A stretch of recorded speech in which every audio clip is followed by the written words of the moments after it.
Bismillahirrahmanirrahim. Assalamualaikum warahmatullahi wabarakatuh. Alhamdulillahirabbil alamin. Alladzi hadana li hadza wa ma kunna linahtadiya laula an hadanallah. Wa asyhadu an la ilaha illallah wahdahu la syarikalah. Wa asyhadu anna Muhammadan abduhu wa rasuluh. Allahumma shalli ala Muhammad wa ala alihi wa ashabihi wa man tabi'ahum bi ihsanin ila yaumiddin.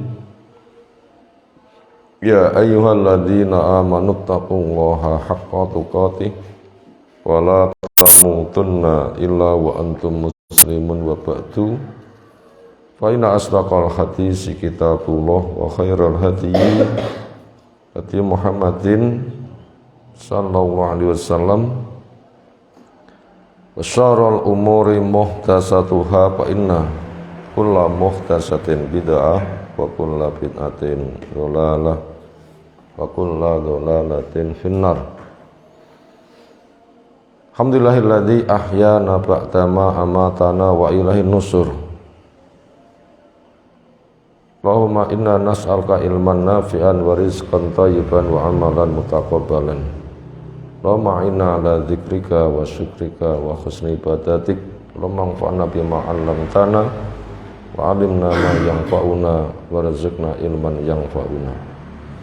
Ayyuhal ikhwah, azzana subhanahu wa ta'ala, insyaallah kita melanjutkan mengkaji Jami' Sahih Bukhari oleh al-Imam Abi Abdullah Muhammad ibn Ismail ibn Ibrahim ibn Mughirah ibn Barik al-Bisbal Bukhari al-Jufi rahimahullah ta'ala min kitab al-Jizyah.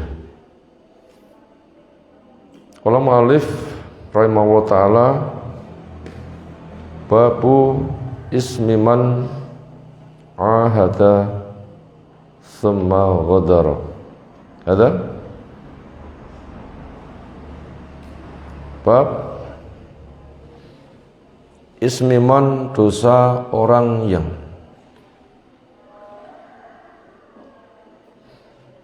ahada, mengikat janji,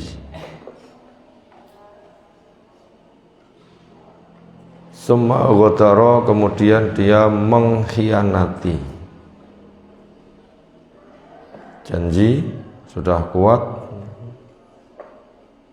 ia khianati.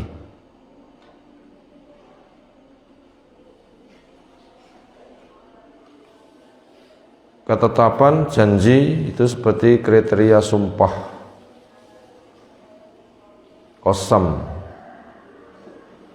yaitu ta'kidus syai' bi dzikril mu'azzam, mengokohkan sesuatu dengan disebutkan pihak yang diagungkan, sehingga orang yang ragu hilang keraguan.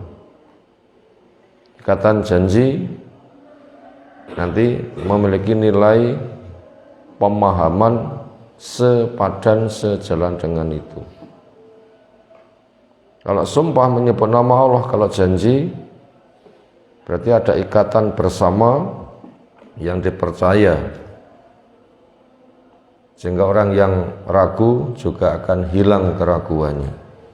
Itu maka supaya dipenuhi. Orang punya ikatan sesama, ikatan dengan Allah, maka harus dipenuhi. Lalu apabila mengkhianati itu seperti apa resikonya? Di sini dinukilkan sebuah ayat di dalam surah Al-Anfal, ayat yang ke-56. Al-Qari, fadhil, taqra.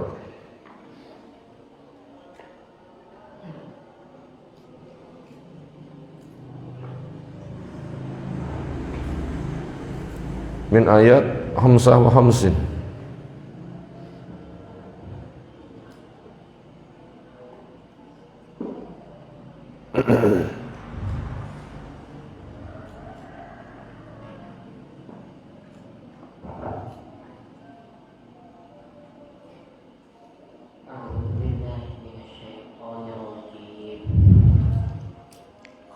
nafasnya nggak usah dimasukkan karena tidak bisa dipahami maknanya apa.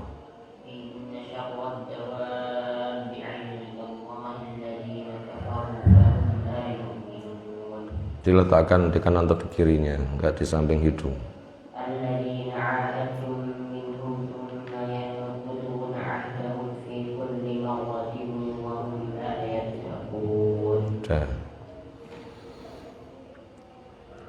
Inna sesungguhnya syarrat dawabi paling jeleknya makhluk yang melata yang berjalan di atas bumi, yang dimaksud manusia, inda Allah, di sisi Allah nilainya sangat jelek di sisi Allah. Walaupun kadang di sisi makhluk dianggap benar, tapi pasti jelek salah di sisi Allah. Yaitu alladzina, orang-orang yang kafaru, mereka kufur setelah tegak hujah, nasihat, arahan, bimbingan, dakwah, mampu mewujudkan konsekuensinya. Bila mampu akan jadi orang baik, tapi mereka menutup diri. Tanda-tanda tegak hujah sudah terlalu sering kita sampaikan. 1, hidup. 2, masuk masa balik. 3, punya indera yang lengkap. 4, sudah datang arahan, ini jalan surga, jalan neraka, jelas gamblang, nggak bisa membantah. 5, punya masyiah dan kudrah, kemauan dan kemampuan. Kepada yang baik condong, kepada yang jelek benci. Punya kemampuan, kepada yang baik bisa melaksanakan, kepada yang buruk bisa meninggalkan kalau nggak ada penghalang. Pada kondisi seperti itu dia sengaja menolak, karena itu namanya sudah tegak hujah. Apa diantara alasan menolaknya? Wong baik buruk itu berbeda, fitrahnya condong kepada baik. Kok milih yang buruk? Kenapa? Seringnya hasad. Kenapa? Yang jadi nabi itu kok dari Bani Ismail, tidak dari Bani Israel. Kok dari Bani Hasim, tidak Bani Abdi Syamsin. Kok dia bukan saya? Senada dengan itu hasad. Akhirnya dia berada pada hasad puncak. Saya rela hancur-hancuran asalkan dia hancur, walaupun tak rewangi kafir, gitu kan.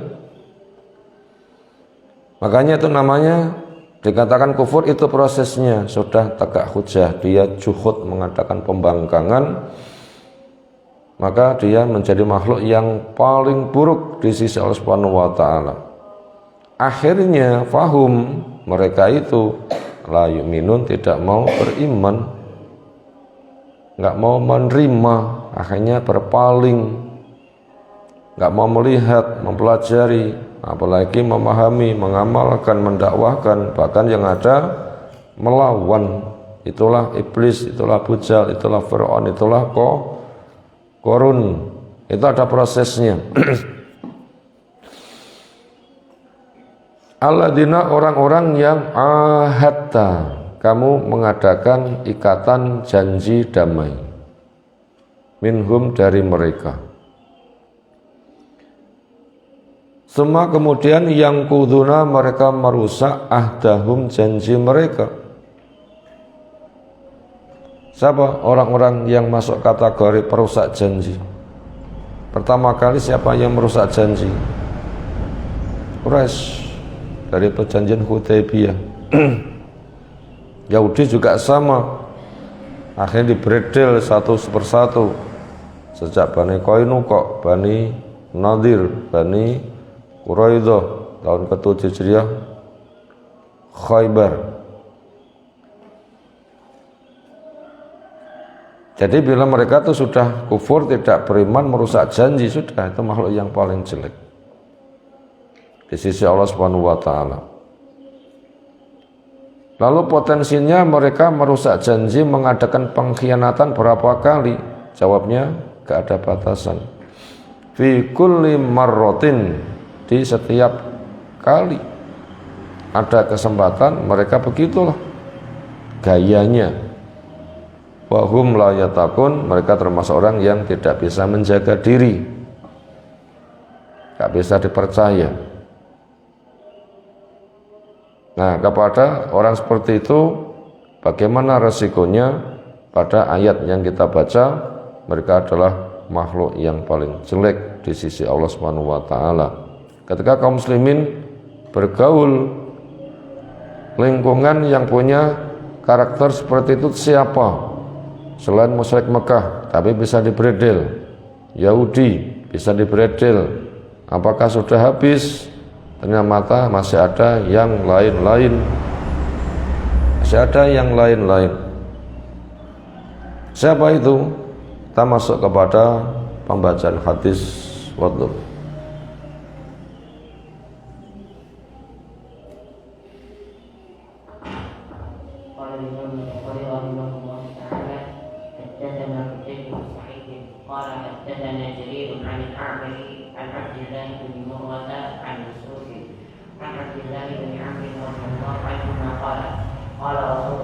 Sallallahu alaihi wasallam.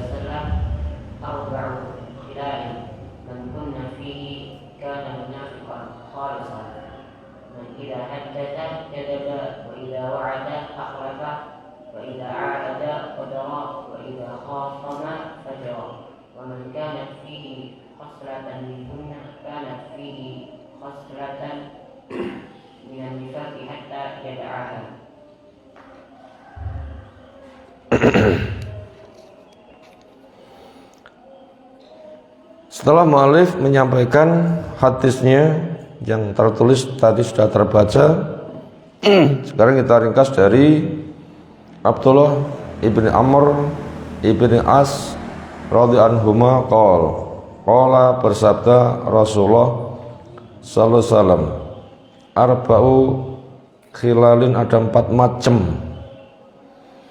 Man, barang siapa yang kunna 4 macam fihi pada dirinya, karena ada dia munafikon, menjadi orang munafik, khalisan murni.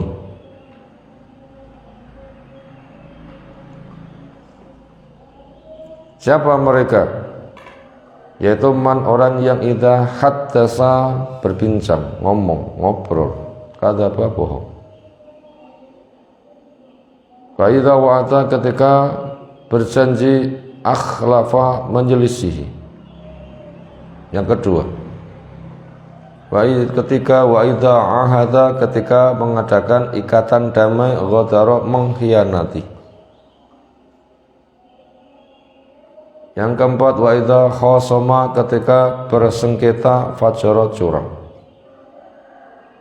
Ketika berhadapan seolah mengatakan iya, iya, iya, ketika sudah berpisah kesebalikannya.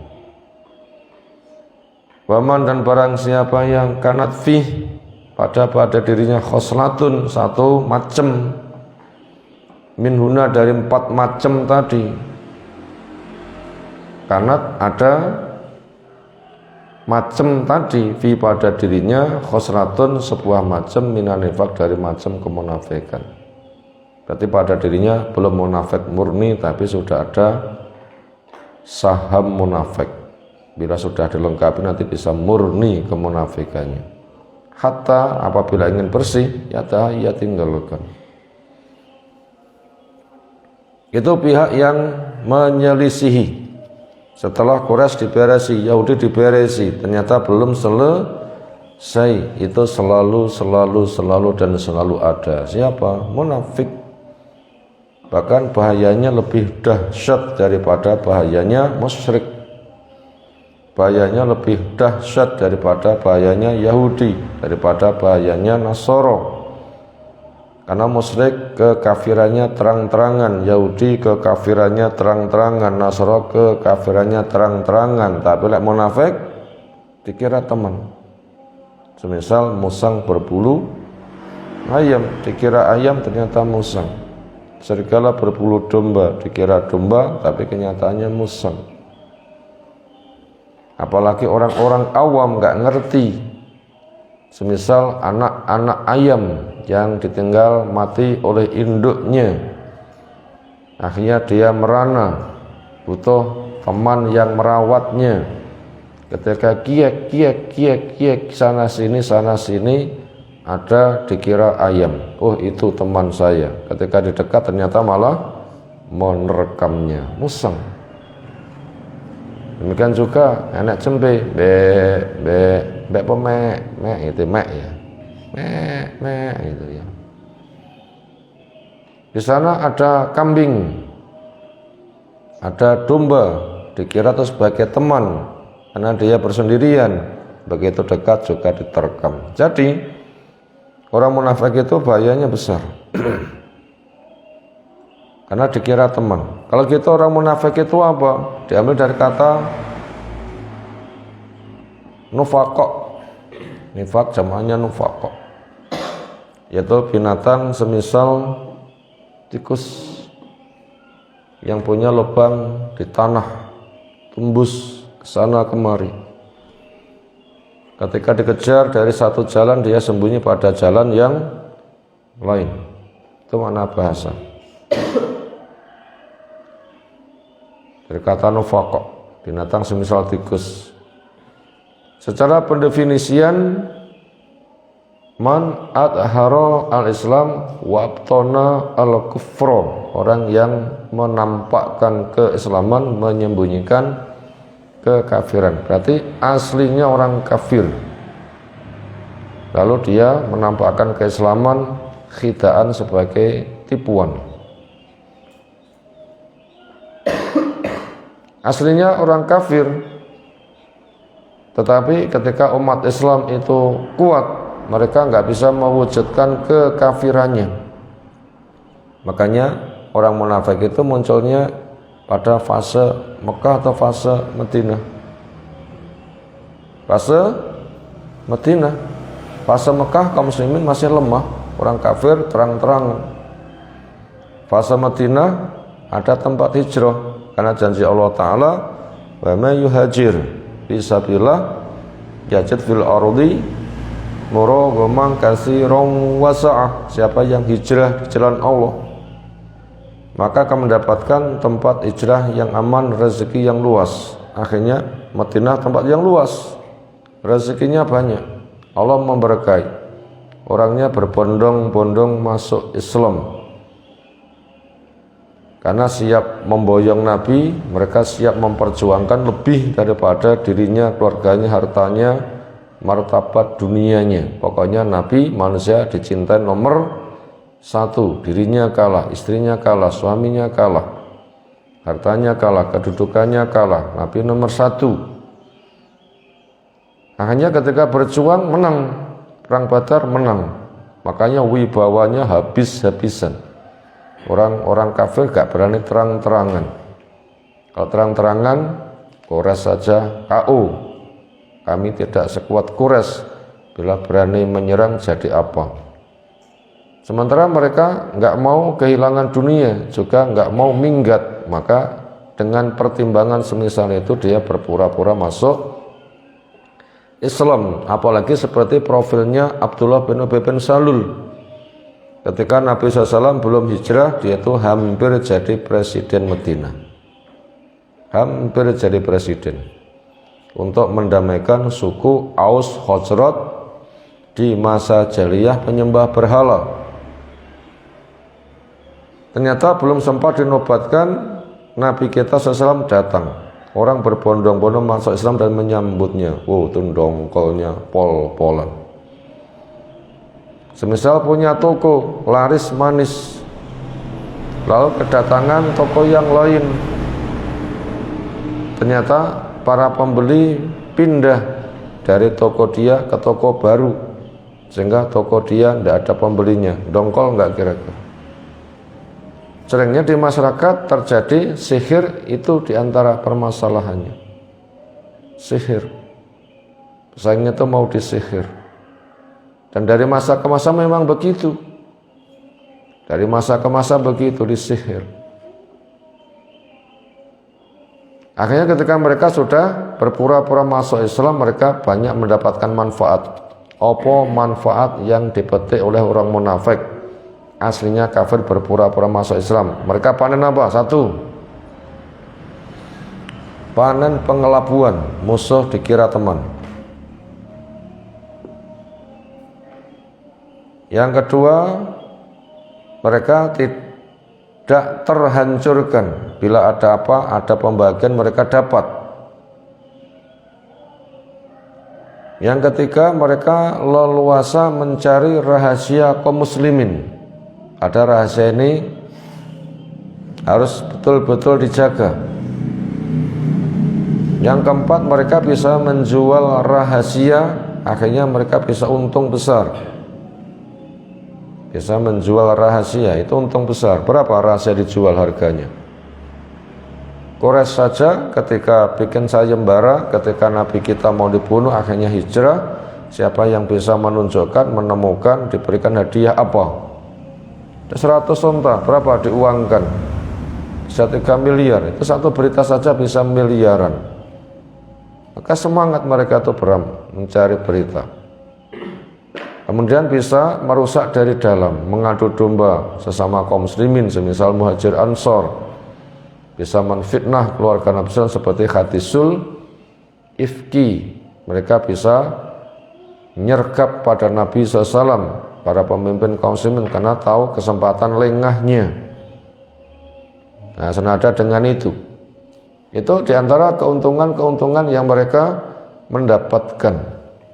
Di balik itu masih ada keuntungan yang lain, yaitu mereka itu musuh tapi dianggap teman. Bahkan bisa menghadirkan orang-orang kafir, buktinya bisa membuat masjid diror untuk nyergap kepada Nabi Sallallahu Alaihi Wasallam.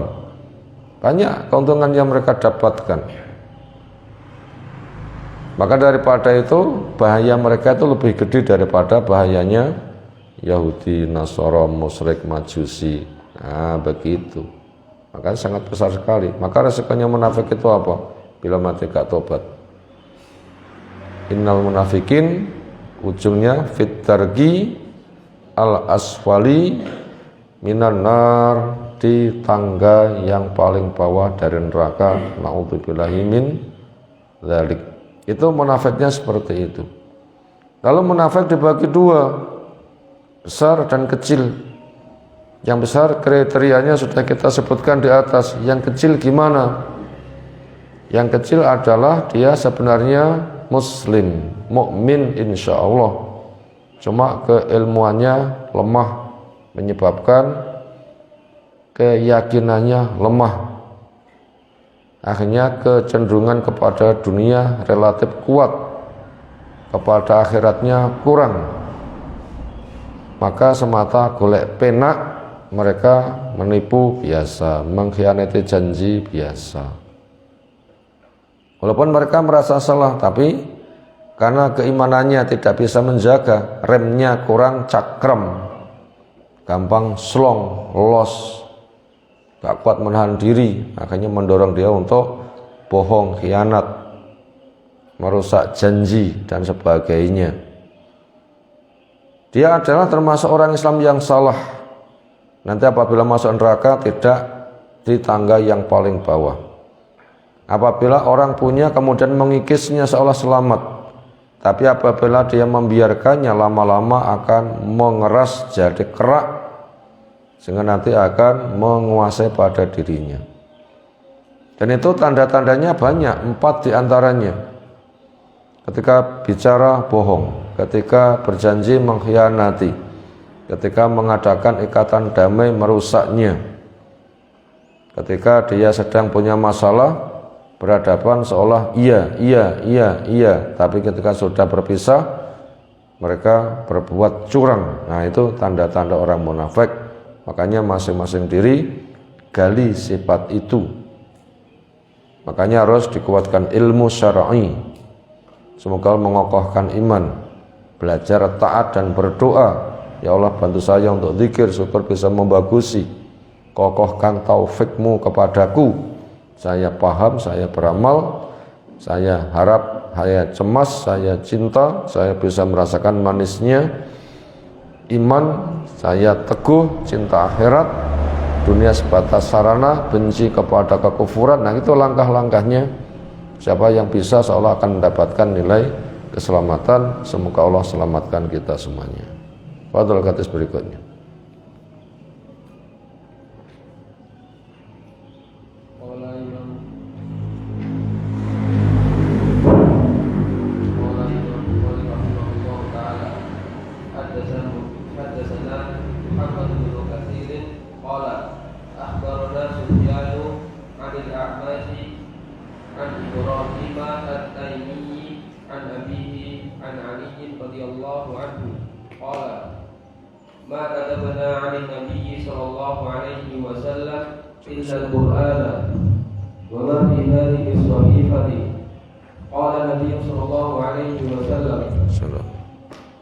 Al-Madinatu haramun ma baina 'airin ila kada.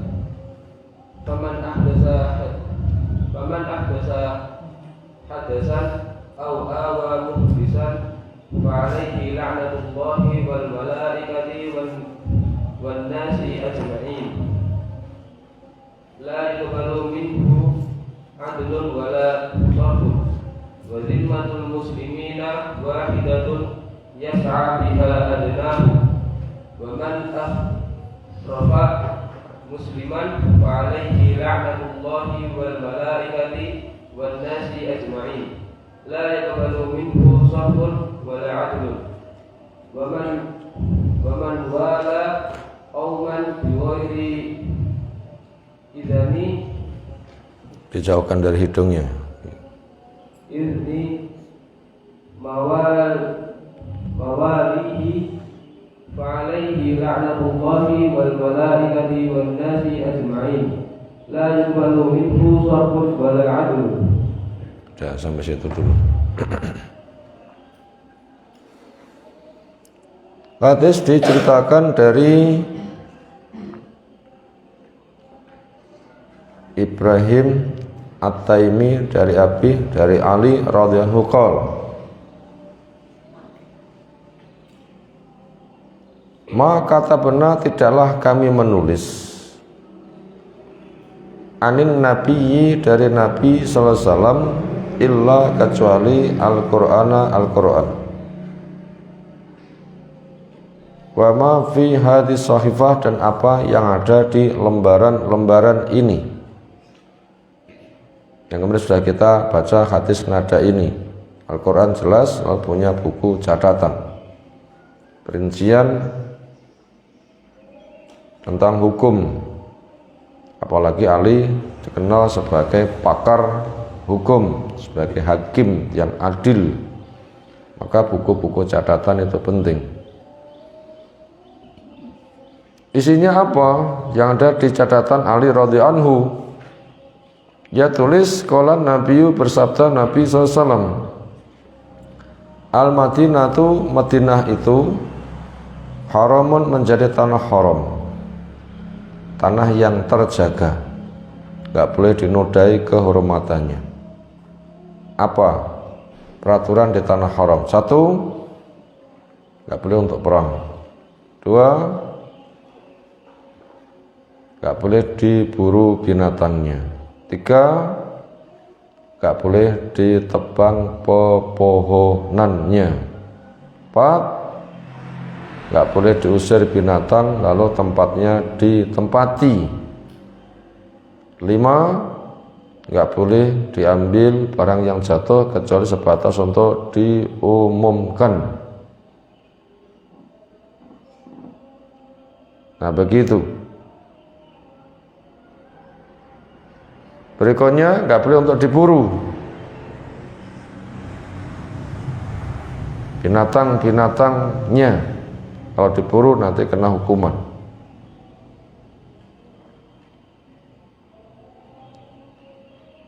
Lalu lokasinya, luas wilayah tanah haram untuk Madinah antara Air dan Thawr, Diambil titik tengah yaitu Masjid Nabi SAW ke utara semisal 8 kiloan, ke selatan sekitar 8,5 kilo. Total panjangnya selatan utara itu ada sekitar 16 kilo. Yang dikenal dengan Ma Baina Labataiha, daerah yang dikelilingi padang pasir. Tentunya di sana ada pintu gerbang, Anda masuk daerah haram. Maka di situ peraturannya lebih ketat. Nah begitu. Yaitu ma baina air ila kadza.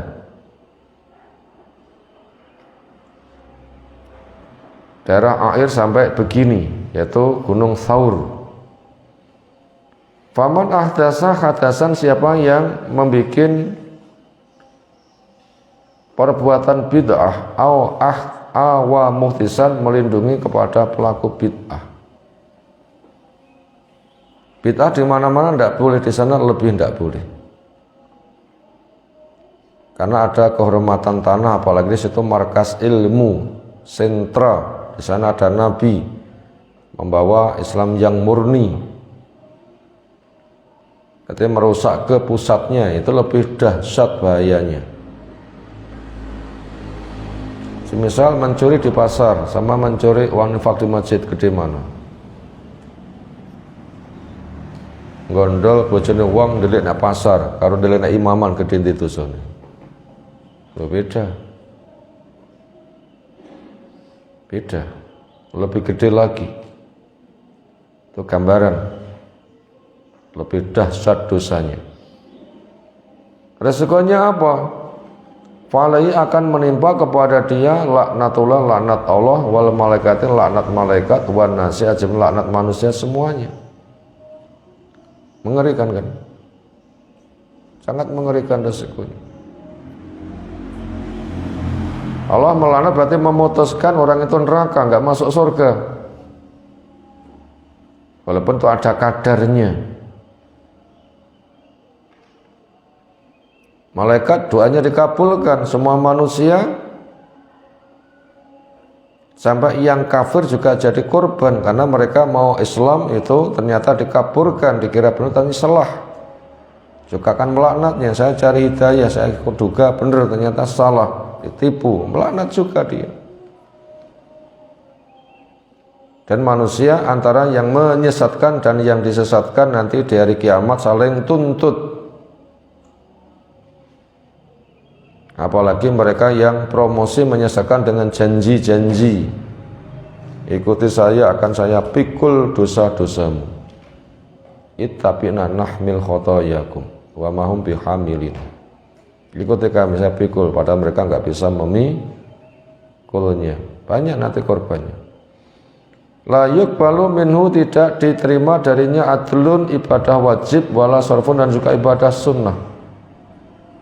Artinya tidak diterima dengan sempurna. Walaupun ketika cacat juga tidak cacat sempurna. Karena ini peringatan untuk kaum muslimin.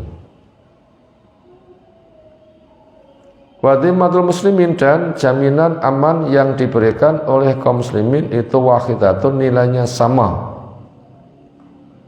Semisal kondisi peperangan, orang kafir menyatakan perang, lalu mereka berpikir semakin tegak hujah semakin mereka terpanggil, atau setidaknya mereka ingin tidak memerangi, tolong saya, tolong saya. Makanya bila ada umat mengatakan ya kamu saya lindungi, semisal bahasa Farisia, matros kemarin ya, la taqaf, kamu gak usah takut, berarti amanu, dia memberikan rasa aman. Siapapun dari kalangan kaum muslimin ketika dia jelas dikenal sebagai orang Islam lalu memberikan perlindungan, nilainya itu wahidatun, sama. Artinya harus dihargai. Yang memberikan perlindungan presiden, yang memberikan perlindungan para menteri, yang memberikan perlindungan jenderal atau masyarakat awam, atau sampai budak, tetapi dia itu sebagai muslim, dia saya lindungi, harus dihargai. Adapun kalau Bilal mengejar terus kepada siapa? Mantan majikannya, siapa namanya? Umayyah bin Khalaf. Kayaknya itu kayak kisos, wallahu alam.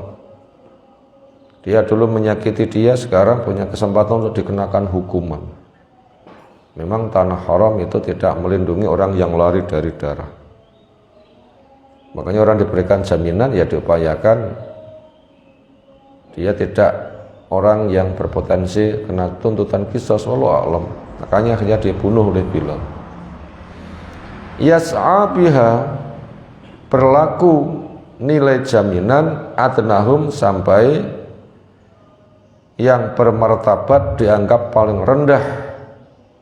Walaupun yang memberikan jaminan perlindungan itu orang yang dianggap nggak punya jabatan di masyarakat, orang awam, itu nilainya sama. Nilai jaminannya dengan seorang jenderal sama saja. Artinya itu wajib untuk dihargai. Faman akhfaro, siapa yang ikhtifar, di situ syarahnya apa? Naqdul ahdi, merusak janji, berarti melanggarnya. Dia dijanji aman, lalu dia merusaknya. Musliman kepada jaminannya umat Islam, fa'alaihi, maka akan menimpa kepada dia laknatullahi wal malaikati wan nasi ajmain. Makanya kita jangan merasa martabatku lebih tinggi daripada dia tentang keduniaannya. Karena nilai orang itu bukan berada pada penampilan zahir, tetapi kepada batin. Walaupun budak, kalau muslim dia mulia di depan Allah Subhanahu wa ta'ala. Contohnya apa? Walaupun budak tapi mulia. Budak yang sangat dekat dengan Nabi SAW, yang ketika lengah itu didekap oleh Nabi SAW dari belakang, berontak, lepaskan saya, lepaskan saya, lepaskan saya. Ketika dilepaskan, ditoleh, oh Nabi, dia agak manja. Bahasa gampangnya, kenapa sih orang kaya saya kok didekap, urusannya apa, harganya apa? Saya kan cuma sebatas budak. Itu kan seorang Nabi Rasul, bahasa gampang seperti itu. Apa kata Nabi SAW? Kamu di sisi Allah harganya mahal. Walaupun di sisi makhluk kamu dianggap rendah, tapi kamu di sisi Allah hargamu mahal. Loh begitu. Itu menunjukkan kepada kita nilai itu berada pada takwa, dan Nabi SAW itu ketika menghargai orang itu tinjaunya takwa. Makanya kepada budak yang mukmin, insyaallah dia pun juga Nabi SAW adalah akrab. Kenapa? Memperhatikan pertimbangan ketakwaannya. La yuqbalu minhu, tidak diterima darinya sarfun ibadah wajib wala adlun. Nah, sarfun itu ibadah sunnah, wala ibadah wajib. Maknanya tidak diterima sempurna. Maknanya ditolak, maknanya diterima tidak sempurna, atau ditolak tapi juga tidak dibuang total. Waman wala, siapa yang berwali kauman pada suatu kaum bighairi idni mawalihi, tidak dengan izin kewaliannya. Berarti orang yang akon-akon, saya marganya A padahal bukan, saya keluarganya B padahal bukan, orang tuaku adalah A bukan B, padahal itu bukan. Fa'alai, akan menimpa kepada dia laknatullahi wal malaikati wan nasi ajmain, akan dapat laknat Allah, laknat malaikat, laknat manusia semuanya. Ketika beribadah ditolak walaupun tidak total. Ketika diterima berarti tidak diterima dengan total. Kenapa? Karena dia tidak mendapatkan syarat kesempurnaan. La yuqbalu minhu, tidak diterima darinya sarfun ibadah yang sunnah, demikian juga wala adlun ibadah yang wajib. Maknanya itu tidak diterima dengan total. Sebagian kecil diterima, sebagian besar ditolak. Kenapa? Ya karena memang dia punya kebohongan. Terus berikutnya, qala Abu Musa fadhil.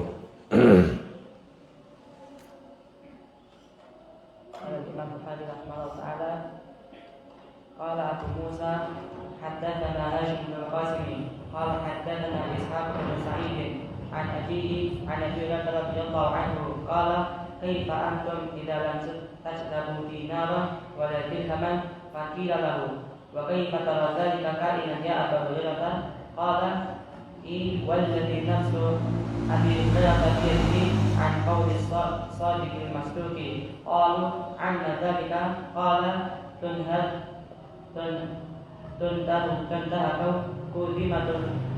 ذمة الله وذمة رسوله صلى الله عليه وسلم فيشد الله عز وجل قلوب أهل الذمة فيمنعون ما في أيديهم.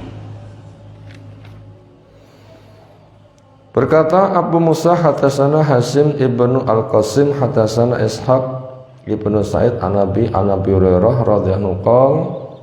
Abu Hurairah menanya, kaifa antum, bagaimana kalian, idza lam tajtabu dinaron, ketika kalian tidak bisa memungut jabah pajak dinaron dalam bentuk dinar, wala dirhaman, dan juga dalam bentuk dirham. Kalian sebagai penguasa, ketika berhadapan dengan orang kafir dhimmi, mereka wajib membayar jizyah, jibayah. Mereka tidak memberikan dengan sukarela, mereka mungkin siasat. Hartanya sekian, katanya sekian, mampunya sekian, katanya sekian, sehingga tidak total, sehingga banyak orang yang berrekayasa, ujung-ujungnya tidak ditarik, padahal mereka termasuk orang yang produktif. Andaikan kamu mengalami seperti itu, kira-kira bagaimana sikapmu? Wakil lalu ditanyakan, kalau kepada Abu Hurairah, mereka ditanya nggak menjawab, karena nggak bisa menjawab, kemudian malah cari jawaban, karena yang bertanya, Abu Hurairah bertanya itu untuk menjajaki pada mereka, kamu bisa nggak cari solusi? Wa kaifa tara dzalika, bagaimana engkau punya pandangan tentang hal itu? Andaikan sampai terjadi, sebabnya apa? Pemerintah kok nggak wibawa sehingga tidak bisa mengambil haknya kepada masyarakat yang mereka punya kewajiban. Ini masuk kategori masyarakat bila tidak cinta kepada pemimpinnya, mereka akan bersiasat, ya kan? Ya, apabila masyarakat cinta kepada pemimpinnya, mereka akan memberikan segala-galanya. Tapi apabila masyarakat gak cinta kepada pemimpinnya, mereka akan bikin makar, rekayasa. Laporan keuangannya nol, sehingga nggak ada alasan untuk ditarik kewajiban ini itu, padahal ditanya rekayasa saja. Ditanya bagaimana kondisi kayak gini kok bisa terjadi? Kainan terjadi, ya Abu Hurairah. Kalau jawabnya, iya betul, itu akan berpotensi terjadi. Waladi nafsu Abu Hurairah biyadi, demi Allah yang jiwa Abu Hurairah ada di tangannya, saya mendapatkan jawaban ini an qauli as-sadiq al-masduq, dari fatwa yang disampaikan oleh orang yang jujur lagi dibenarkan, yaitu Nabi Shallallahu Alaihi Wasallam. Kalau mereka tanya, apa pesan Nabi Sallallahu Alaihi Wasallam berkaitan kasus ini? Jadi waliul amri tapi kok nggak bisa mendapatkan hak, masyarakat nggak mau melaksanakan kewajiban, sampai orang kafir dhimmi nggak mau membayar jibayah, kewajiban bayar pajak, jizyah dan semisalnya. Amma dalika, dari apa itu? Sebabnya apa? Kalau jawabnya tuntahaku dhimmatullah, dirusak jaminannya Allah, wa dhimmatu rasulihi sallallahu alaihi wasallam, dan jaminannya Rasul sallallahu alaihi wasallam.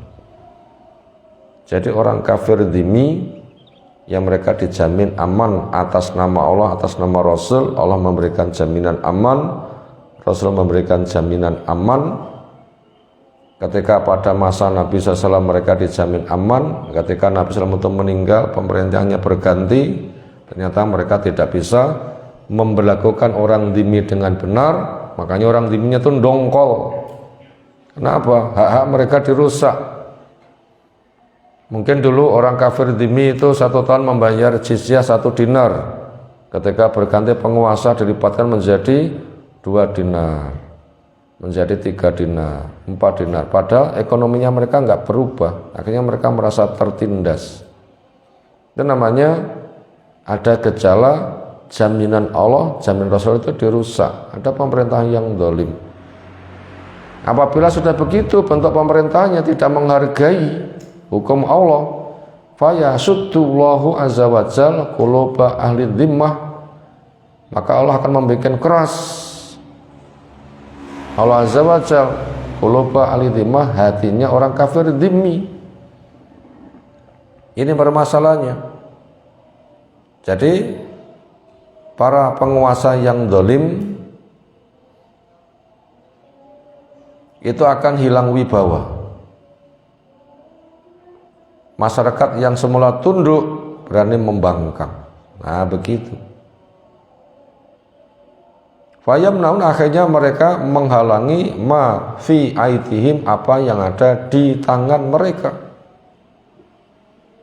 Dan ini masuk kepada yang namanya penyakit wahan,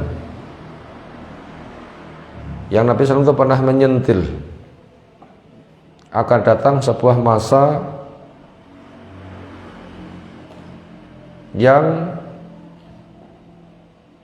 apa? Kaum muslimin gak punya wibawa.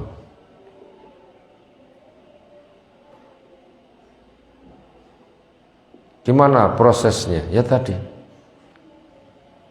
kena penyakit wahan, hubbud dunya wa qaryatul maut, cinta dunia, takut kepada kematian. Kamu jadi penguasa gak punya wibawa, masyarakat yang tunduk berani membangkang. Kenapa? Kamu sebagai penguasa semena-mena. Amanat yang kamu pikul kamu gunakan untuk mengeruk harta sehingga menzalimi kepada masyarakat. Akhirnya terjadi persaingan. Makanya masyarakat berani membantah dan membangkang. Nah, itu terjadi seperti itu. Sehingga umat jadi royokan. Ada pemberontakan sana sini. Bagaikan makanan yang jadi rojokan orang-orang yang lapar. Bukan jumlahnya sedikit, banyak, tapi nggak punya wibawa. Kelasnya seperti buih yang terombang ambing. Nah begitu. Maka daripada itu, siapa-siapa yang ingin mendapatkan kewibawaan, caranya ilmu, tauhid, amal, ikhlas, taat. Jangan baik ketika di depan banyak orang, yang paling penting baik ketika sedang bersepi, karena dia sedang berhadapan dengan Allah Ta'ala. Makanya termasuk wibawa seorang guru itu akan ketara apabila guru semakin ikhlas. Ya begitu, wibawa seorang guru akan semakin ketara ketika guru semakin ikhlas. Guru A, guru B, apa yang dibicarakan sama. Kalau perlu salah satunya lebih mahir berorasi, yang satunya kurang mahir. Bisa jadi yang kurang mahir berorasi itu lebih wibawa daripada yang mahir berorasi. Kenapa? Dipengaruhi oleh keikhlasannya. Itu punya pengaruh itu. Itu punya pengaruh. Kaitan itu ke sana. Makanya itu penting sekali. Makanya jangan sampai kehormatan hukum Allah itu dirusak. Siapa-siapa yang merusak kehormatan hukum Allah, walaupun tidak ketahuan, tapi pengaruh psikisnya itu berkurang, karismanya itu bisa berkurang. Seolah jabatannya gitu nggak punya wibawa. digambarkan sepeda motor cc-nya besar, andaikan digunakan untuk balapan gitu akan lebih kuat dan berpotensi menang, tapi kalah dengan sepeda motor sing lawas-lawas. Contoh pemahaman kayak begitu ada dibaca di tulisan Imam Adz-Dzahabi, Imam Samsuddin Adz-Dzahabi. Dinukilkan di sana orang itu mimpi lomba, kudanya jos, lawannya berpotensi kalah, sejak kecil kurus, jalan saja terseok-seok, yang satu gagah, kuda pacu. Tapi ketika lomba, yang kuda pacu nggak bisa melebihi. Yang kuda yang malah berpotensi kalah itu malah melaju dengan aman, lancar, nggak bisa didahului. Ketika ditanyakan, kenapa kudaku berpotensi menang tapi kalah, kudamu berpotensi kalah tapi menang? Jawabnya, tadi saya sholat isya berjamaah, kamu tidak. Walaupun kamu tadi ketika kehilangan jamaah, sholat isya 4 rakaat kali 27 kali, tetap kalah. Kenapa? Ijtihadmu salah.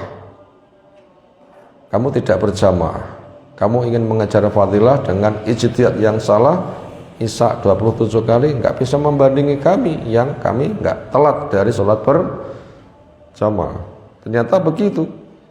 Jadi wibawa seseorang, nilai seseorang itu tidak dipengaruhi oleh potensi dunia, tapi oleh keikhlasan. Kenapa? Karena nilai mulia itu berada di depan Allah. Rasa penghargaan, adanya hati yang simpatik. Siapa yang menggenggam hati manusia? Jawab, Allah. Makanya kuasailah manusia dengan hatinya. Artinya tempuh sebab-sebab yang bisa menjinakkan hati. Apa itu? Keikhlasan. Itu paling penting. Bukan rayuan mulut, harta, tetapi apa? Keikhlasan. Itu paling penting. Makanya kalau ada orang itu lomba dengan harta, wibawanya saingi mereka itu dengan lomba keikhlasanmu. Walaupun hartamu kalah, jabatanmu kalah, tapi kamu di depan orang yang mulia, keikhlasanmu itu bagus, maka orang yang betul-betul ikhlas nanti akan diangkat martabatnya di sisi Allah Subhanahu wa ta'ala. Itu satu kesempatan ada pemerintah tidak sukses mengambil jizyah dari masyarakat. Permasalahannya pemerintahnya banyak mendolimi kepada masyarakat, yaitu hak-haknya orang dhimmi itu dinodai, menyebabkan mereka jadi pemberani dan berani ngengkel dan membangkang. Demikian satu bab yang kita kaji pagi hari ini dengan ada 2 atau 3 hadis. Salah bab berikutnya bisa kita baca menyusul. Subhanakallahumma bihamdika asyhadu an la ilaha illa anta astaghfiruka wa atubu ilaik. Assalamualaikum warahmatullahi wabarakatuh.